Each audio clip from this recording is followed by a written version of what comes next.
What happens when a seemingly innocent moment unravels into a tangled web of forbidden feelings and devastating consequences? This is a story of betrayal, passion, and the fallout of crossing boundaries that should never be crossed.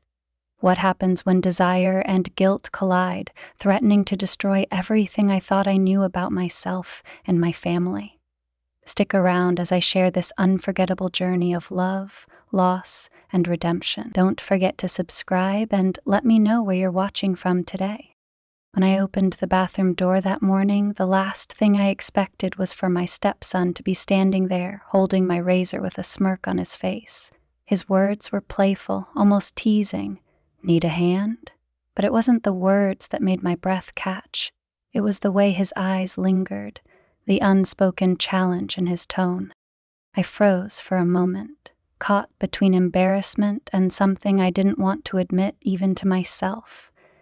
The air between us felt heavier than it should have, charged with a tension I couldn't place. The day had started like any other. My husband had left early for a work conference, a trip that would keep him away for a week. This was hardly unusual.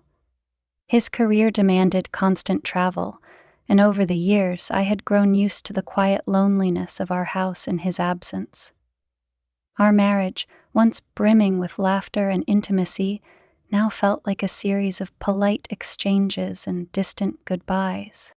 When my stepson Ryan came back from college for the summer, it brought an unexpected warmth to the house. At 22, he had grown into a confident, charming young man, far removed from the awkward teenager I had first met when I married his father 5 years ago. He was always quick with a joke, always eager to help, always just there.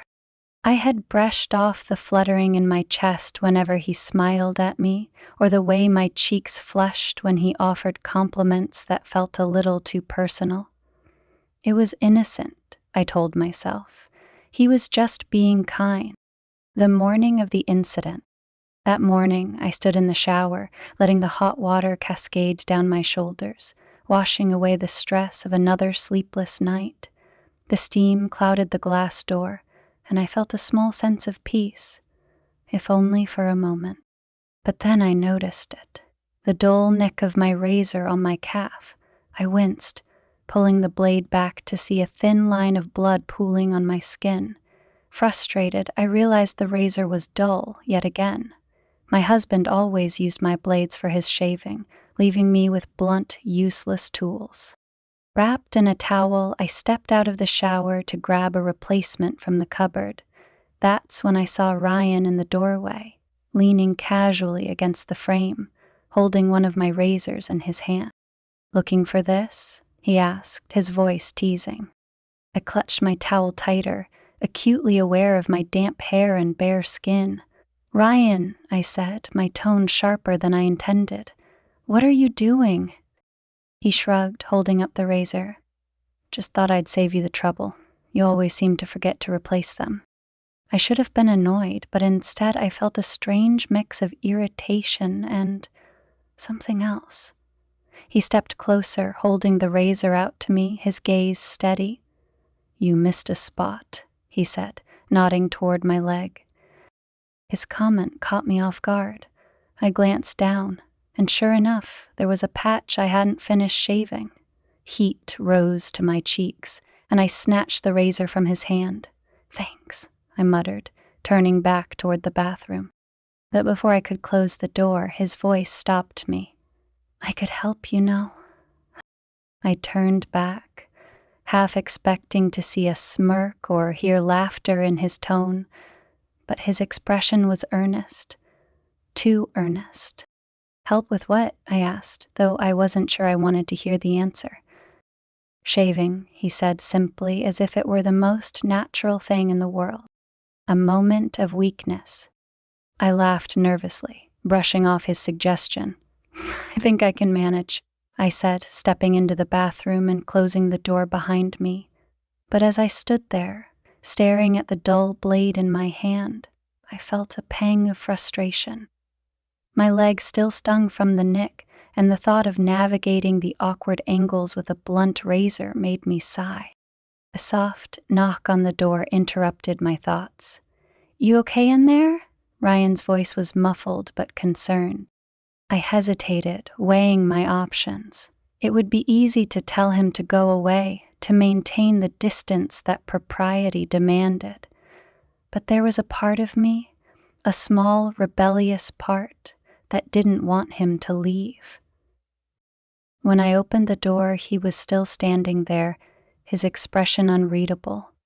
I handed him the razor, my voice barely above a whisper. "Fine, just don't make me regret this." He smiled, stepping into the bathroom with an ease that made my heart race. I sat on the edge of the tub, wrapping my towel tightly around me, and extended my leg. The vulnerability of the moment wasn't lost on me, but I told myself it was just a practical solution, nothing more. Ryan knelt in front of me, his movements slow and deliberate. He ran the razor under the stream of warm water, testing its edge with his thumb. "Hold still," he said, his tone soft yet commanding. The first stroke of the blade against my skin sent a shiver up my spine. His hand was steady, his touch firm but gentle. The room was silent except for the rhythmic sound of the razor and the steady drip of water from the faucet. I tried to focus on anything but the sensation of his hand on my leg, the warmth of his breath as he leaned closer. "You're tense," he said, glancing up at me. His eyes met mine, and for a moment I couldn't look away. "I'm fine," I said, though my voice betrayed me. "Then," he continued, his focus unwavering. As he worked, his fingers brushed against my skin, each touch sending sparks of awareness through me. I hated myself for noticing, for feeling the way I did. But the line between what was appropriate and what wasn't had begun to blur, and I wasn't sure I wanted to draw it back. A dangerous shift. When he finished, he leaned back, inspecting his work with a small smile of satisfaction. "There," he said, his voice low. "Perfect." I didn't respond. I couldn't. My thoughts were a tangled mess of guilt, confusion, and something far more dangerous. He stood, offering me his hand. I took it, letting him help me to my feet. For a moment we stood there, far too close, the air between us thick with unspoken words. His hand lingered on mine, his thumb brushing over my knuckles. "Brian," I began, my voice shaking. This can't—" But before I could finish, he stepped back, his expression unreadable. "I should go," he said, his voice suddenly distant. And just like that, the moment was over, but as he left the bathroom, closing the door softly behind him, I knew nothing would ever be the same. The door clicked shut behind Ryan, and I let out a shaky breath, leaning against the cold tile of the bathroom wall. My heart was pounding so loudly I could feel it in my ears. What had I just done? I wanted to tell myself it was nothing, just a moment of awkwardness between two people forced into a situation by convenience, but I wasn't naive enough to believe that. I wrapped the towel more tightly around me, as if that could shield me from the storm brewing inside. My reflection in the mirror didn't offer much comfort. My cheeks were flushed, my eyes wide, and the faintest tremor shook my hands as I reached for the sink. "Get it together," I whispered to myself, but the words fell flat in the heavy, humid air. Later that day, I spent the rest of the morning trying to avoid him. Ryan's presence in the house suddenly felt overwhelming, even though he wasn't doing anything unusual. Every time I heard his footsteps down the hall, or his voice drifting in from the living room, my pulse spiked, and I found myself retreating to the nearest safe corner of the house. By lunchtime, I was hiding in the kitchen, chopping vegetables with a ferocity that would have been laughable if I weren't so on edge. The sharp clatter of the knife against the cutting board filled the silence, but it wasn't enough to drown out the thoughts swirling in my mind.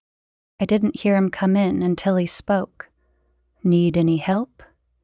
Ryan's voice was casual, but it startled me, and I nearly dropped the knife. I turned to find him leaning against the doorframe, that familiar, easy smile on his face.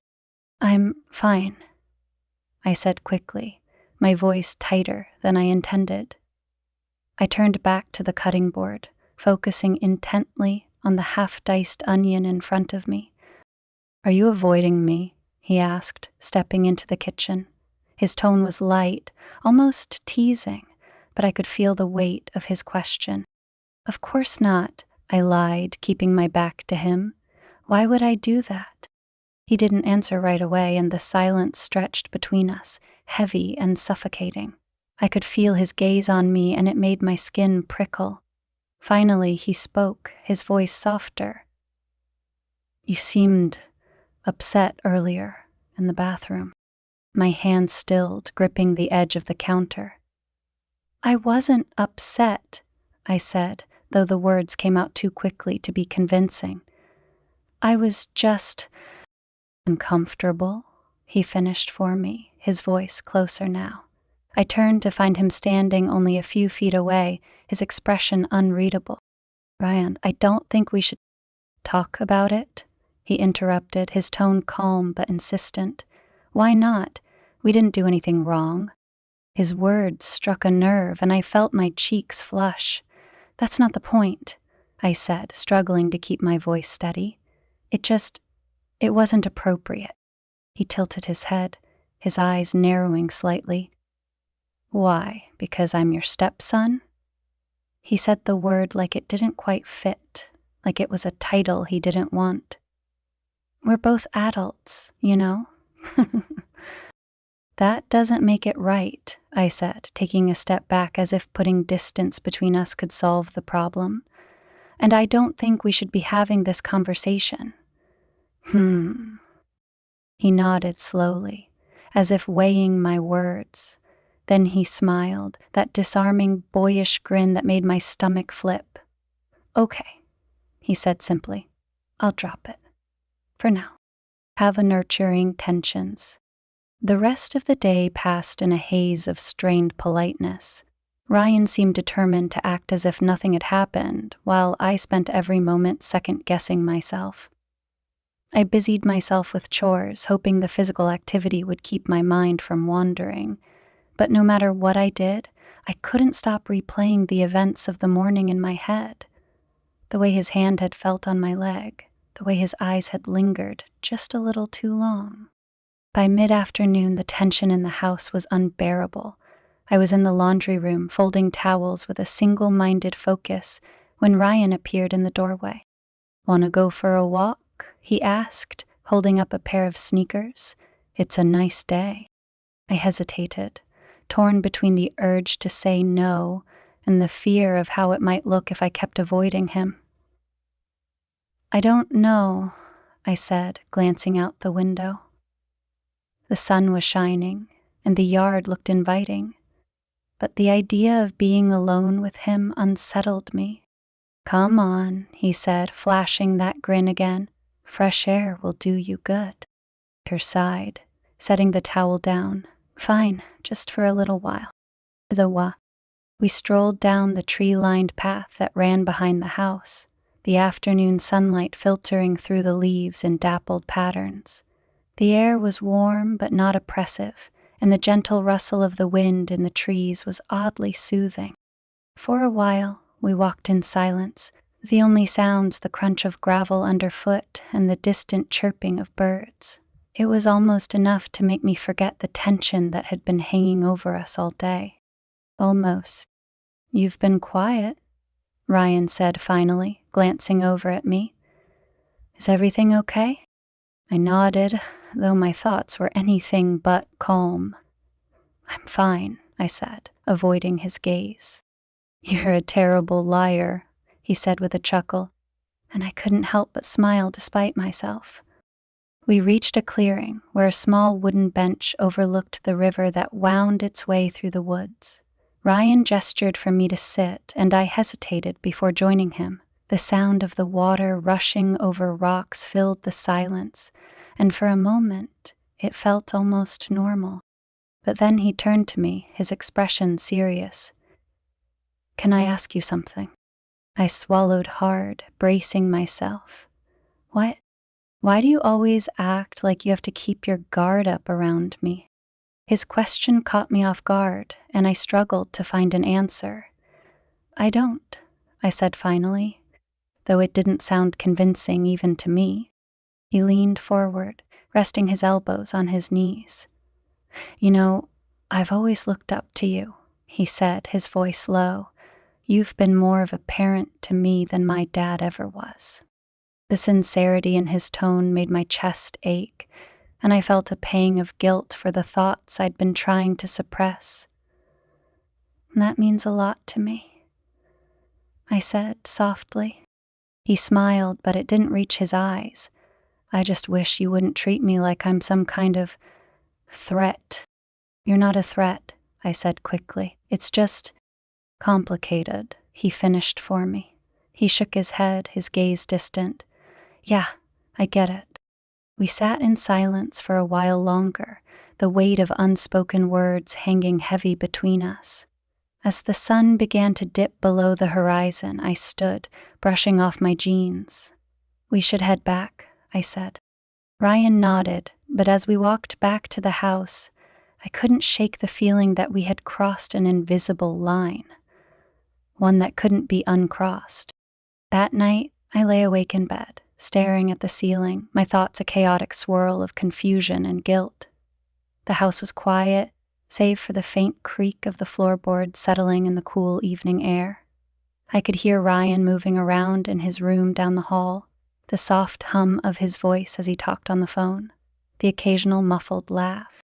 I tried to focus on anything else, my to-do list for the week, the upcoming dinner party I was hosting, even the news stories I had skimmed earlier that day, but no matter how hard I tried, my mind kept drifting back to him, to the way his hand had felt steadying my leg, the way his smile lingered in the clearing by the river, the way he had looked at me, not as a stepson, but as a man. The morning after. The next morning, I woke to the smell of coffee drifting up the stairs. My husband's absence, which usually felt like a relief from the pressure of our strained relationship, now carried a different weight. I felt exposed in his absence, as though the thin veneer of normalcy I had been clinging to was cracking. When I came downstairs, Ryan was already in the kitchen, leaning against the counter with a mug of coffee in hand. He was wearing a plain white t-shirt and a pair of sweatpants, his hair still damp from the shower. He looked up when I walked in, and for a moment neither of us said anything. "Morning," he said finally, his voice casual. "Morning," I replied, keeping my tone neutral. I busied myself with pouring a cup of coffee, avoiding his gaze. "Sleep okay?" he asked, his voice laced with something I couldn't quite identify. Concern, maybe, or curiosity? "Fine," I lied, taking a sip of my coffee. The warmth spread through me, but it did little to calm my nerves. He watched me for a moment longer before setting his mug down. "I was thinking of heading out for a bit today. Maybe check out the new trail by the lake. Wanna come?" I hesitated, unsure if it was a good idea. Spending more time alone with him felt risky, but refusing might only make things more awkward. "I don't know," I said, stalling. "I've got a lot to do around the house." "You work too hard," he said with a grin. "Come on, it'll be fun. Just a quick hike. You could use the fresh air." His persistence was disarming, and before I could stop myself, I found myself nodding. "Okay," I said softly. "Just a quick one." The hike. The trail wound through a dense forest, the trees towering overhead and the sound of birdsong filling the air. It was beautiful, serene, and yet I couldn't fully relax. Ryan walked beside me, his pace leisurely, his hands tucked into his pockets. "You've been quiet," he said after a while, glancing at me. Something on your mind? I shook my head, forcing a smile. Just enjoying the scenery. He didn't press further, but I could feel his eyes on me, as though he was searching for something beneath the surface. The trail opened up to a small clearing overlooking the lake, and we stopped to take in the view. The water sparkled in the sunlight, and for a moment, I let myself forget everything else. Ryan sat on a nearby rock, gesturing for me to join him. I hesitated, then sat down a few feet away, careful to keep some distance between us. He leaned back, resting his weight on his hands, his expression thoughtful. You know, he said after a moment, I feel like we never really talk. Not about anything real, anyway. I glanced at him, surprised. What do you mean? He shrugged. I mean, we've known each other for years now, but I don't think I really know you. Not the real you. His words caught me off guard, and I didn't know how to respond. I guess?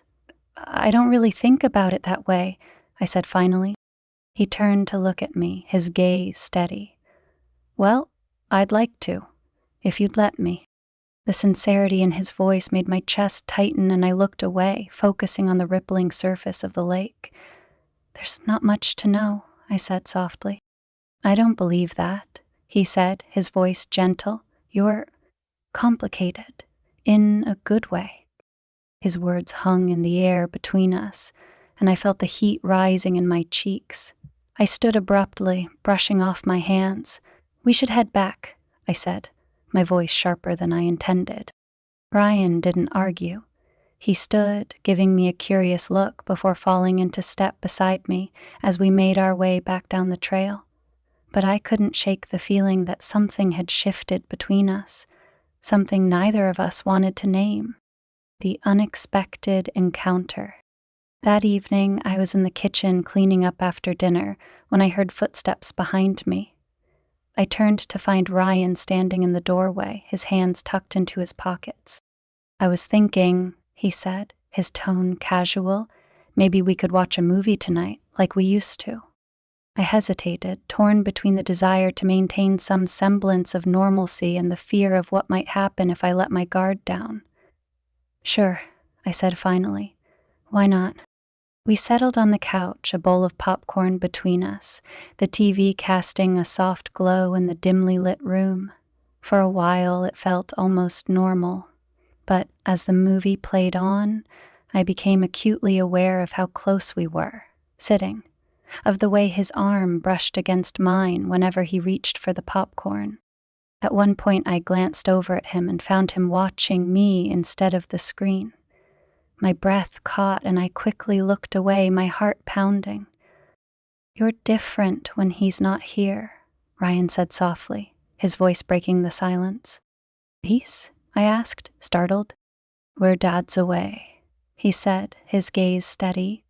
You're lighter, happier. I didn't know how to respond. His words struck a chord I hadn't wanted to acknowledge.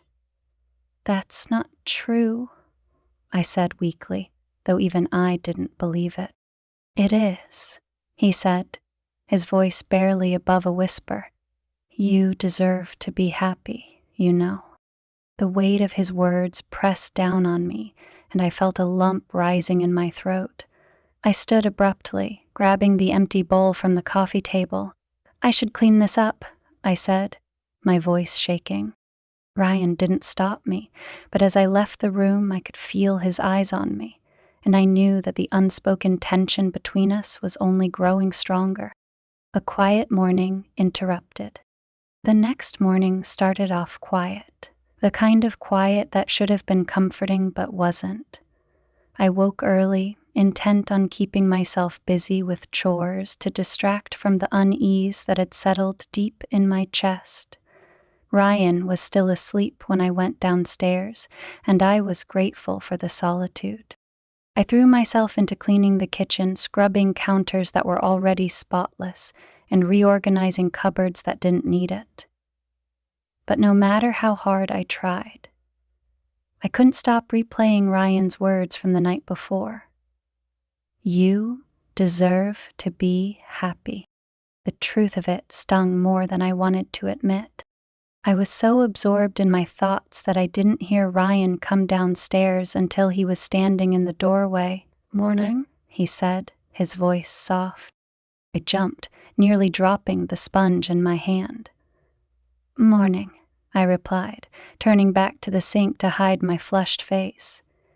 "You're up early." "Couldn't sleep," he said, moving to lean against the counter. His eyes lingered on me, and I felt the weight of his gaze. "Everything okay?" "Fine," I said quickly, too quickly, "just catching up on some cleaning." "You've been cleaning a lot lately," he said, his tone thoughtful, "like you're trying to keep your mind off something." I froze, my hands gripping the edge of the sink. "I don't know what you're talking about." "You sure about that?" he asked, stepping closer. I turned to face him, forcing a smile. "Ryan, I don't have time for games this morning. If you're not going to help, maybe you should—" But before I could finish, he reached out and placed a hand on my arm. The touch was light, tentative, but it sent a jolt through me all the same. "You don't have to keep pretending," he said, his voice barely above a whisper. "Not with me." His words hung in the air between us, heavy and suffocating. I should have pulled away, should have told him to stop, but instead, I stood frozen, my heart pounding in my chest. "Ryan," I began, my voice shaky.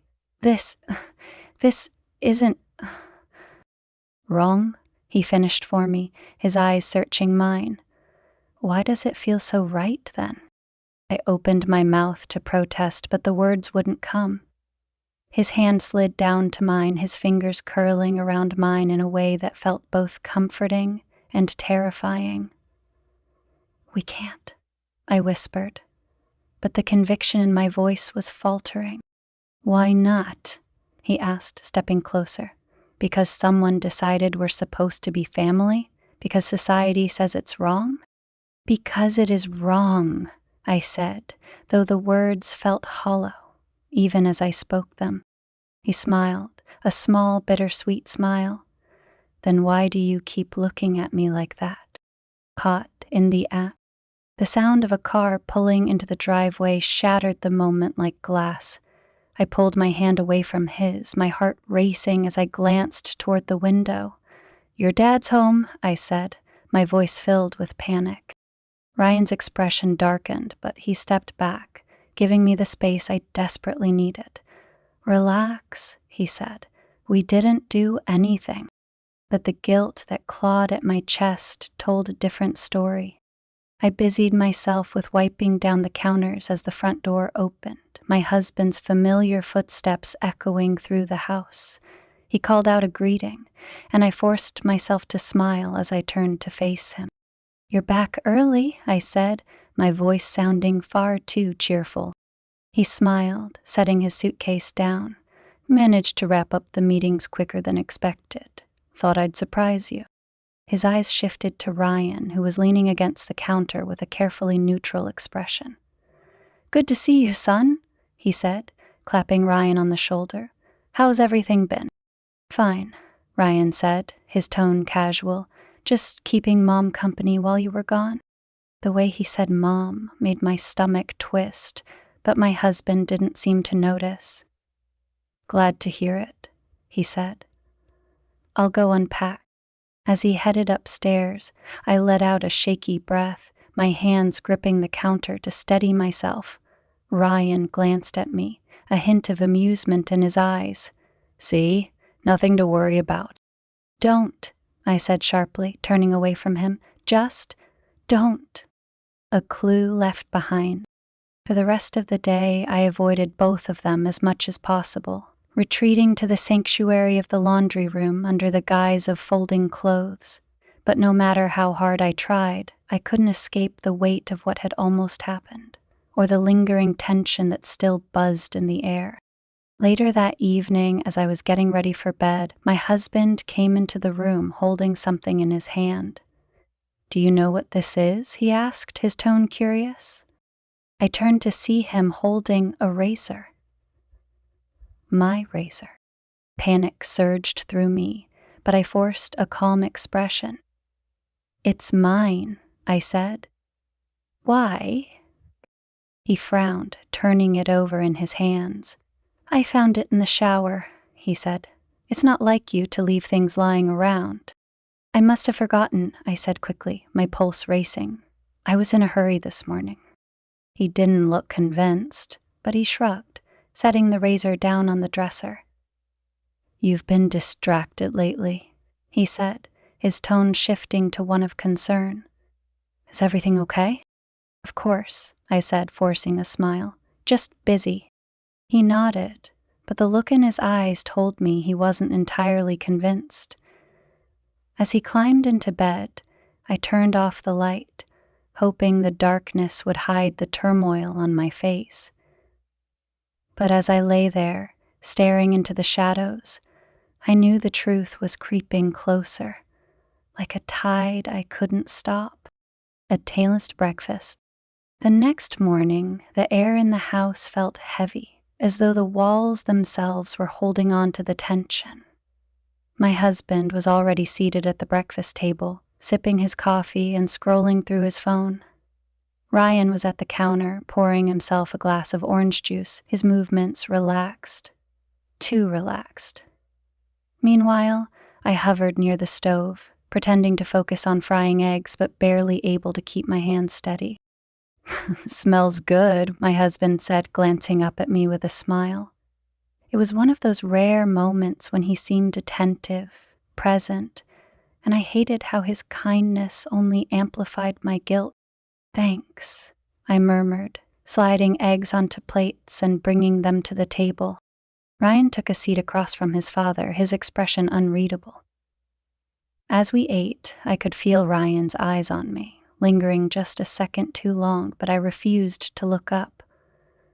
The silence was suffocating, and when my husband finally spoke, his words hit like a thunderclap. "Found something interesting in the bathroom last night," he said, his tone light but edged with curiosity. He looked at Ryan. "A razor, not one of mine." My heart plummeted, and I froze, my fork halfway to my mouth. Ryan didn't miss a beat. "It's probably hers," he said, nodding toward me. "I saw it earlier." "Oh, really?" my husband said, his brow furrowing. "Strange. You never leave your things lying around, honey." "I must have been in a rush," I said quickly, forcing a laugh. "You know how scatterbrained I get when I'm trying to juggle a million things." He gave me a long, searching look, but finally nodded. "I guess so. Just seemed unusual, that's all." A confrontation brewing. The rest of the day passed in a blur of strained politeness. My husband retreated to his office to catch up on work, leaving Ryan and me alone in the living room. I avoided his gaze, keeping my focus on folding laundry while the TV droned in the background. "You're on edge," Ryan said softly, his voice cutting through the noise. He leaned back on the couch, his posture relaxed, but his eyes were sharp. "What's wrong?" "Don't do this," I hissed, keeping my voice low. "Not here, not now." "Relax," he said with a smirk. "I'm just making conversation." I glared at him, but before I could respond, the door to my husband's office opened, and he stepped into the room. He looked between us, his expression unreadable, and I felt my stomach twist. "Everything okay in here?" he asked, his voice calm but laced with an undercurrent of suspicion. "Fine," I said quickly, standing and gathering the laundry basket in my arms. "Just finishing up." He nodded, but his gaze lingered on Ryan for a moment longer than necessary. As I walked past him, I could feel his eyes on my back, and the weight of his scrutiny made my skin crawl. The breaking point. That evening, after dinner, my husband announced he was going out to pick up some supplies for a project he was working on in the garage. The moment the door closed behind him, the tension in the room became palpable. Ryan stood in the kitchen, leaning against the counter with his arms crossed. "You're going to have to talk to him eventually," he said, his tone casual. "What are you talking about?" I snapped, though my voice was shaky. "You can't keep pretending everything's fine," he said, stepping closer. "He's not stupid. He's going to figure it out." "Figure what out?" I said, backing away from him. "There's nothing to figure out because nothing happened." He raised an eyebrow, a small smile playing at the corners of his mouth. "If that's what you want to believe." Before I could respond, the sound of a car pulling into the driveway made my blood run cold. I turned toward the window, my heart racing as I saw my husband's car parked outside. "He's back," I whispered, panic rising in my chest. Ryan didn't move, his expression calm as he watched me. "Relax," he said. "We're not doing anything wrong." But as the front door opened and my husband walked in, his eyes immediately zeroed in on us, and I knew he didn't believe that for a second. The fallout. "What's going on in here?" my husband asked, his voice sharp. He set his keys down on the counter, his gaze shifting between us. "Nothing," I said quickly, forcing a smile. "Just cleaning up." "Doesn't look like nothing," he said, his tone laced with suspicion. He looked at Ryan. "You've been awfully comfortable around here lately." "Maybe too comfortable?" "Dad," Ryan said, his voice calm but firm. "You're overreacting." "Am I?" my husband shot back, his eyes narrowing. "Because something doesn't feel right." I stepped forward, trying to diffuse the situation. "Stop it, both of you," I said, my voice trembling. "You're making something out of nothing." "Am I?" my husband said, turning to me. "Because the way you've been acting lately, I'm starting to wonder." "Wonder what?" I asked, my voice barely above a whisper. He didn't answer. Instead, he turned and stormed out of the room, leaving me standing there with tears threatening to spill over. Ryan stepped closer, his expression softening. "You okay?" he asked, his voice gentle. "No," I said, my voice cracking. "This is all wrong. I can't do this anymore." But even as I said the words, I knew the damage had already been done. The line had been crossed, and there was no going back. The silent hours. The hours that followed were heavy with silence. My husband retreated to his office, slamming the door behind him, and I was left in the kitchen with Ryan. He lingered near the counter, his presence a constant reminder of the mess I had found myself in. Every time I glanced at him, my stomach twisted with a mix of anger and guilt. "You need to leave," I said finally, my voice low but firm. "This isn't working." Ryan looked up, his expression unreadable. "Leave? You're kicking me out now?" "Yes," I said, avoiding his gaze. "This has gone too far. I need space, and so does your father." "And what about you?" he asked, stepping closer. His voice was calm, but there was a challenge in his eyes. "What do you need?" "I need this to stop," I snapped, my voice trembling. "I can't keep pretending like nothing's wrong." Ryan's jaw tightened, and for a moment I thought he might argue, but instead he nodded slowly. "Fine," he said. "I'll leave in the morning." A fractured marriage. That night, my husband and I barely spoke. I climbed into bed long before him, pulling the covers up to my chin and pretending to be asleep when he finally joined me. The mattress dipped under his weight, and I could feel the tension radiating off him. He didn't say a word, but the silence between us was deafening. I lay awake for hours, staring at the ceiling and replaying every decision that had led to this moment. I had thought I could control the situation, that I could keep things from spiraling out of hand. But now, The cracks in my marriage were impossible to ignore, and Ryan's presence in the house felt like a constant reminder of my failure. Ryan's departure. The next morning, Ryan packed his bags without a word. I watched from the doorway as he stuffed clothes into his duffel, his movements quick and deliberate. He didn't look at me, didn't say anything, and I didn't have the courage to break the silence. That evening, I saw him alone at a restaurant on the corner of Fifth Avenue and West First. When he finally turned to leave, he paused in the doorway, his eyes meeting mine. "You know this isn't over, right?" he said quietly. I shook my head, my throat tight. "It has to be."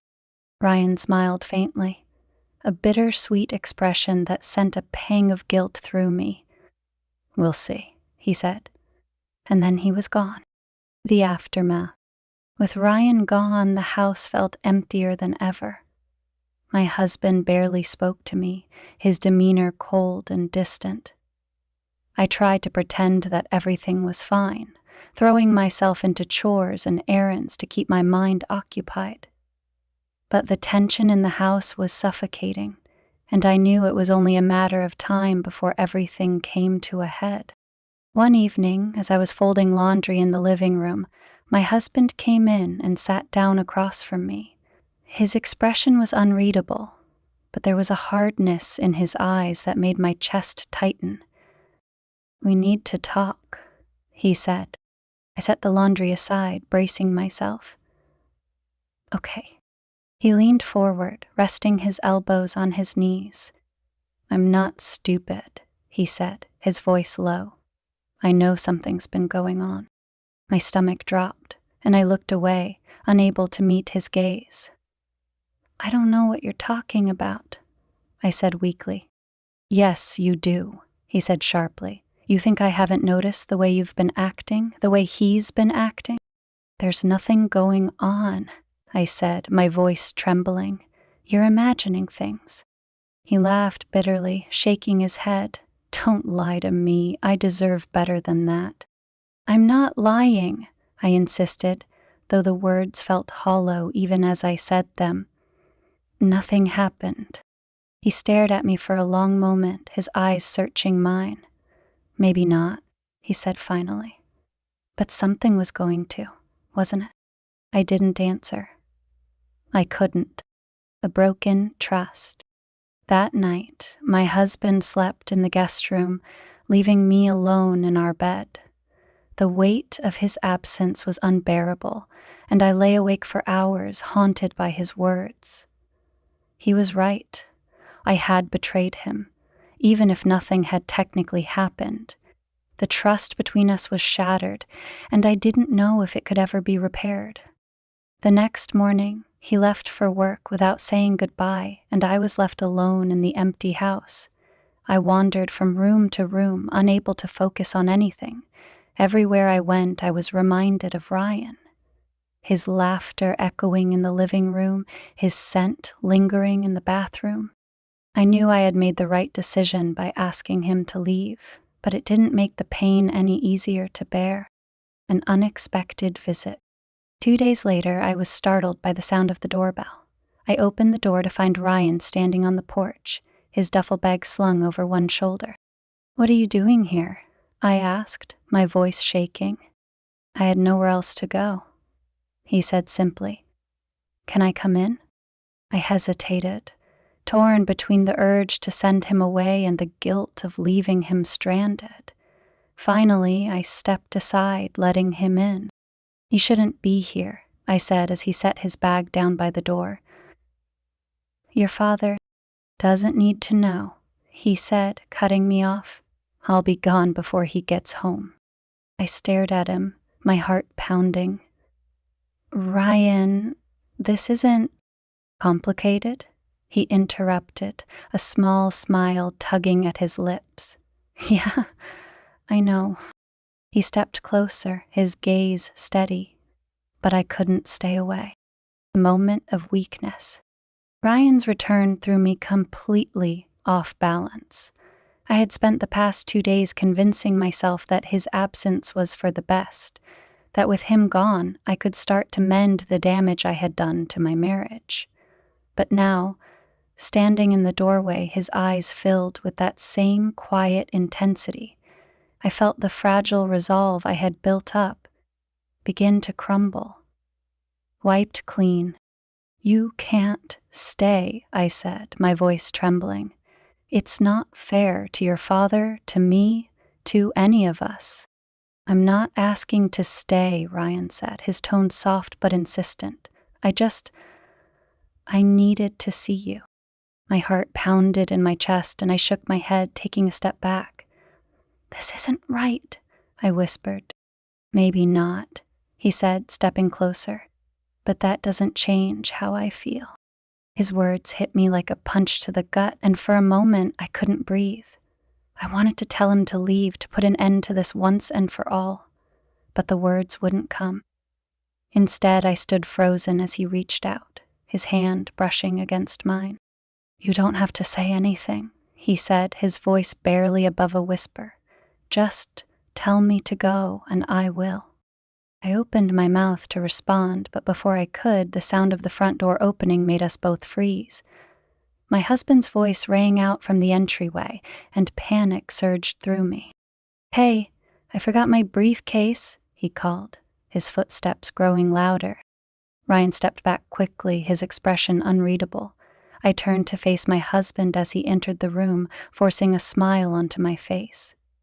"I didn't expect you back," I said, my voice shaking slightly. He glanced between us, his brow furrowing. "What's going on here?" he asked, his tone sharp. "Nothing," I said quickly. "Ryan just stopped by to grab something he forgot." My husband's eyes narrowed, and I could see the suspicion flicker across his face. "I thought you left for good," he said, turning to Ryan. "I did," Ryan said, his tone calm. "Just needed to pick up a few things." For a moment, the tension in the room was unbearable. My husband's gaze lingered on Ryan, then shifted to me, his eyes filled with questions he wasn't asking. Finally, he nodded, grabbing his briefcase from the table. "I'll be late tonight," he said, his tone cold. "Don't wait up." And just like that, he was gone. The fight. As soon as the door closed behind him, I turned to Ryan, my hands shaking. "You need to leave. Now." "I'm not going anywhere," he said, his voice firm. "Not until we talk." "There's nothing to talk about," I said, my voice rising. "This has to stop. Do you understand me?" "Do you really believe that?" he asked, stepping closer. "Because I don't think you do." "You don't know what I believe," I snapped, the anger and frustration bubbling over. "You don't know anything about me." "I know enough," he said, his tone softer now. "I know you're not happy. I know you deserve more than this." His words cut deep, and I felt tears welling up in my eyes. "You don't get to decide what I deserve," I said, my voice breaking. "You don't get to do this to me." "I'm not doing anything to you," he said, his voice filled with emotion. "I'm just telling you the truth." I turned away, my hands covering my face as the tears spilled over. I hated him in that moment. Hated him for seeing through the walls I had built, for making me feel things I had no right to feel. But more than that, I hated myself for letting it happen. A dangerous decision. When I finally looked up, Ryan was standing there, his expression a mix of frustration and pain. "I'll leave if that's what you really want," he said. "But I need to know. Do you want me to go?" "Yes," I said immediately, though my voice lacked conviction. "Then look me in the eye and say it," he said, his tone challenging. I couldn't. No matter how much I wanted to, I couldn't bring myself to look at him and tell him to leave. The silence stretched between us, heavy and suffocating. Finally, he nodded, a small, bitter smile playing at the corners of his mouth. "That's what I thought," he said softly. He turned to leave, and for a moment, I felt a surge of relief. But as he reached the door, something inside me snapped. "Ryan?" I said, my voice trembling. He stopped, his hand on the doorknob, and turned to face me. "What?" I took a step closer, my heart pounding in my chest. "You're right," I said, my voice barely above a whisper. "I'm not happy. I haven't been happy in a long time." He didn't say anything, but the look in his eyes was enough to make my knees weak. A line crossed. Before I could stop myself, I closed the distance between us, my hands trembling as I reached for him. "This doesn't mean anything," I said, my voice shaking. "It can't mean anything." "I know," he said, his voice soft. "But that doesn't make it any less real." And then, without thinking, without caring about the consequences, I kissed him. The kiss was tentative at first, a hesitant meeting of lips that carried all the weight of our unspoken emotions. But as his arms wrapped around me, pulling me closer, the hesitation melted away, replaced by a hunger that neither of us could deny. For a moment, I let myself get lost in him, in the warmth of his touch, the strength of his embrace, the way he made me feel alive in a way I hadn't in years.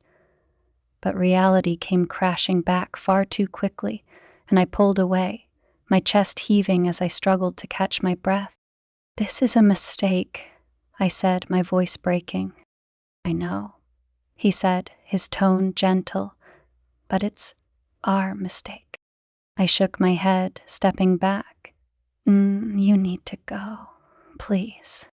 He nodded, his expression filled with a sadness that cut me to the core. "I'm sorry," he said softly, "for everything." And with that, he was gone.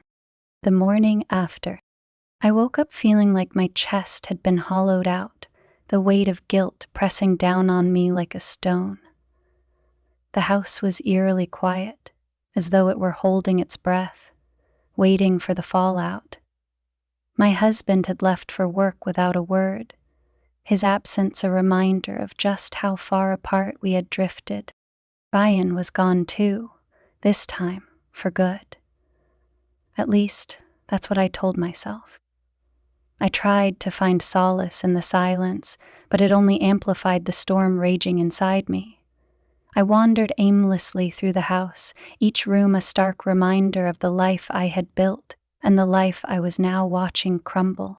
A conversation with myself. I ended up in the kitchen, staring at the same coffee cup I had used the day before, as though it held some kind of answer. My reflection in the dark surface of the coffee mocked me. Who was I now? A cheater? A liar? A woman so desperate for affection that I had crossed a line I could never uncross? I wanted to blame Ryan, to pin my mistakes on his persistence, his charm, the way he seemed to see right through me. But the truth was, it wasn't his fault. Not entirely. I had made my choices, and now I had to live with them. I thought about my husband, about the man I had promised to love and honor. Somewhere along the way, that promise had been buried under the weight of resentment and loneliness. He wasn't blameless either, but that didn't absolve me of my own guilt. My husband's revelation. That evening, when my husband came home, I was prepared for the worst. I had spent the entire day dreading this moment, rehearsing a dozen different ways to explain myself, to beg for forgiveness.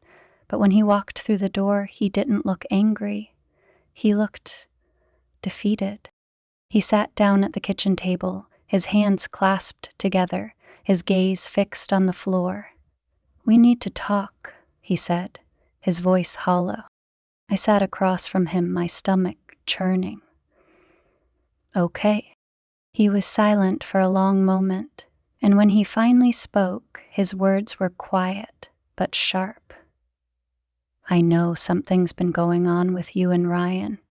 My breath caught in my throat, and for a moment I couldn't speak. "It's not," I began, but he held up a hand to stop me. "I don't want to hear excuses," he said. "I just want the truth." I looked down at my hands, my fingers twisting together. "Nothing happened," I said, my voice barely above a whisper. "Not really." "Not really?" he repeated, his tone laced with bitterness. "What does that even mean?" "It means," I hesitated, searching for the right words. "It means I let things get too close. I made mistakes. But I didn't." I stopped, unable to finish the sentence. He let out a bitter laugh, shaking his head. "Do you even realize what you've done? To me? To us? To this family?" "I know," I said, tears spilling over. "I know I've hurt you, and I'm so sorry. I never meant for this to happen." "That's the problem, isn't it?" he said, his voice rising. "You didn't mean for it to happen, but it did. And now what? How am I supposed to look at you, at my own son?" His words cut deep, and I felt the weight of my guilt settle over me like a shroud. "I don't know," I whispered. "I don't know how to fix this. I don't know if—" The separation. The days that followed were a blur of pain and uncertainty.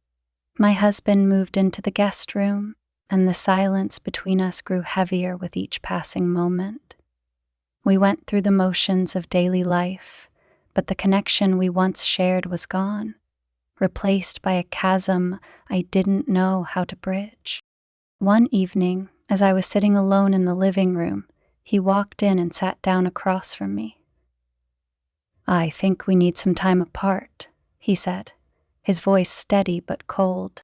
I nodded, my throat too tight to speak. I had known this was coming, but hearing the words still felt like a punch to the gut. "I'll stay with a friend for a while," he continued. "Give us both some space to think." "Okay," I said softly, my voice barely audible. He stood, hesitating for a moment before turning to leave. "I don't know if we can come back from this," he said over his shoulder. "But I need to figure out if I even want to try." Ryan's final goodbye. A week later, I received a letter in the mail. The handwriting on the envelope was unmistakable. Ryan's. My hands trembled as I opened it, unfolding the single sheet of paper inside. "I'm sorry for everything," the letter began. "I never meant to cause so much pain. I thought what we had was real, but I see now that it was selfish of me to put you in that position. I hope you can forgive me someday." The letter ended with a simple goodbye, and I felt a strange mix of relief and sorrow. I knew it was for the best, but letting go of him, of the connection we had shared, was harder than I had expected. Reflection and hope. In the weeks that followed, I spent a lot of time reflecting on my choices. I had made mistakes, big ones, but I wasn't ready to give up on myself. I began seeing a therapist, hoping to untangle the web of emotions that had led me to this point. My husband and I remained distant, but there were small signs of progress. A shared smile over breakfast, a brief conversation that didn't end in anger. It wasn't much, but it was a start. As I sat in the quiet of the house one evening, I realized something important. I couldn't undo the past, but I could choose how to move forward. And for the first time in a long time, I felt a glimmer of hope. The unexpected visit. Several weeks had passed since my husband had left to stay with his friend, and the house had settled into a strange, hollow rhythm. I spent my days in solitude, focusing on therapy and attempting to find some semblance of clarity amidst the wreckage of my decisions. I thought I was beginning to heal, or at least convincing myself I could. That fragile peace shattered the moment the doorbell rang late one afternoon. When I opened the door, my heart dropped. Ryan stood there, his hands shoved into his jacket pockets, his hair tousled by the wind. He looked nervous, his eyes flickering to meet mine and then darting away. "Ryan," I said, my voice barely above a whisper. What are you doing here? I needed to see you, he said, stepping forward. I know I shouldn't have come, but I couldn't stay away. Not without talking to you one last time. I hesitated, glancing over my shoulder as though my husband might suddenly appear out of nowhere. This isn't a good idea, I said, stepping onto the porch and closing the door behind me. You shouldn't be here. I know, he said, his voice cracking slightly. But I can't just leave things like this, not without saying goodbye the right way. A confession. I crossed my arms over my chest as though that could shield me from the emotions his presence stirred up. What do you want from me, Ryan? I asked, my voice trembling. You already said goodbye. He shook his head, his jaw tightening. That wasn't enough. I need you to know everything. Everything, I echoed, my heart pounding. Yes. He stepped closer, his eyes searching mine. I need you to know how much you mean to me, that what I felt, what I still feel, is real. I know it's wrong, and I know it can't happen, but I can't pretend like it didn't exist. Ryan, I began, but he held up a hand to stop me. Please, just let me finish, he said, his voice filled with desperation. I'm not asking you for anything. I'm not trying to complicate your life any more than I already have. I just needed you to know that you mattered to me. That you still do. His words hit me like a wave, and I felt tears welling up in my eyes. You think this makes it easier? I asked, my voice breaking. Hearing this now, after everything we've already been through? I don't know, he admitted, his own voice cracking. But I had to try. I had to let you know that it wasn't just some passing thing for me. That it meant something. I looked away, unable to hold his gaze. It meant something to me, too, I said softly. But that doesn't change anything. An unexpected witness. Before Ryan could respond, the sound of a car pulling into the driveway made us both freeze. I turned to see my husband stepping out of his car, his eyes narrowing as he took in the scene before him. The tension in the air was suffocating. What the hell is going on here? He demanded, slamming the car door shut. Ryan stepped back, his hands raised in a gesture of surrender. I was just leaving, he said quickly. Not so fast, my husband said, his voice cold. I think we need to have a little chat. I stepped between them, my heart racing. This isn't what it looks like, I said, though the words sounded hollow even to me. Isn't it? My husband asked, his eyes blazing. Because from where I'm standing, it looks like the two of you are picking up right where you left off. That's not fair, I said, my voice trembling. Nothing happened. Nothing happened, he repeated, his tone laced with bitterness. Do you really expect me to believe that? Yes, I said, though my voice lacked conviction. I know how it looks, but I swear. Save it, he said, cutting me off. He turned to Ryan, his jaw clenched. You need to leave. Now. Ryan hesitated, glancing at me before nodding. I'm sorry, he said softly, his voice filled with regret. For everything. With that, he turned and walked away, leaving me alone to face my husband's anger. The breaking point. As soon as Ryan was gone, my husband rounded on me, his eyes filled with fury. What the hell is wrong with you? He demanded.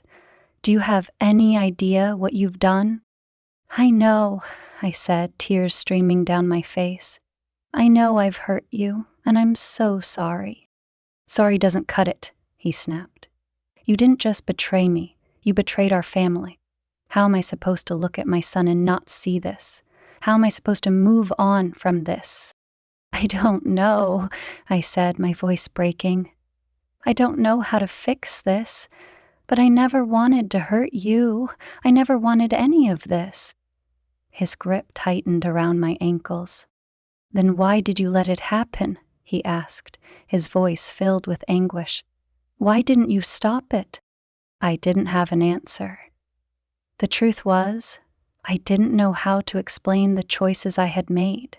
All I knew was that I had made a mess of everything, and now I was paying the price. The final goodbye. That night, my husband packed a bag and left. He didn't say where he was going or when he'd be back. As I watched him drive away, I felt a crushing sense of loss, knowing that I had destroyed the life we had built together. For days, I barely left the house. The silence was unbearable, and the weight of my guilt threatened to suffocate me. But slowly, I began to pick up the pieces. Therapy became my anchor, a place where I could confront my mistakes and begin to understand the choices that had led me here. A glimmer of hope. Months later, my husband reached out. He wasn't ready to forgive me, but he was willing to talk. Our conversations were strained at first, filled with anger and pain, but over time we began to find common ground. It wasn't much, but it was a start. As for Ryan, he stayed away. I never heard from him again, and though it hurt to let him go, I knew it was for the best. Our connection had been a spark in the darkness, but it was a fire that could never be allowed to burn. I didn't know what the future held, but for the first time in a long time, I felt a glimmer of hope. I had made mistakes, terrible mistakes, but I was determined to learn from them, and maybe, just maybe, I could find a way to rebuild what I had lost. The months that followed were a slow, painful journey toward redemption. My husband and I continued to speak, though the rift between us felt insurmountable at times. Therapy became a cornerstone of my life, a place where I could begin to unpack the choices that had led me to this breaking point. I was forced to confront parts of myself I had long ignored: loneliness, resentment, and a yearning for connection that I hadn't known how to express. One evening, my husband called and asked if we could meet for coffee. It was the first time he had reached out since moving out, and my heart raced as I agreed. Sitting across from him in the quiet cafe, I felt like a stranger in my own skin. His eyes, once so familiar, now seemed guarded, as though he were searching for something he wasn't sure he wanted to find. "I don't know if we can fix this," he said after a long silence, "but I think I want to try." The words felt like a lifeline, fragile but real. "I do too," I said, my voice trembling. "I'll do whatever it takes." He nodded, and though the weight of our shared history hung heavy between us, there was also a spark of something new. Hope. A letter from Ryan. Weeks later, I received an unexpected letter in the mail. The handwriting on the envelope was unmistakably Ryan's, and my hands shook as I opened it. The letter was brief, but its words carried a weight that lingered long after I had finished reading. "I'm sorry for the pain I caused you. You deserve happiness, and I hope you find it. Please know that I never meant to hurt you or him. I've decided to move far away, to start fresh. Maybe one day I'll look back on this and understand it better. Until then, I wish you nothing but the best." It was a bittersweet farewell, one that left me with a sense of closure I hadn't realized I needed. As much as it hurt to let him go, I knew it was the right thing for both of us. Ryan deserved a chance to rebuild his life, just as I was trying to rebuild mine. Moving forward.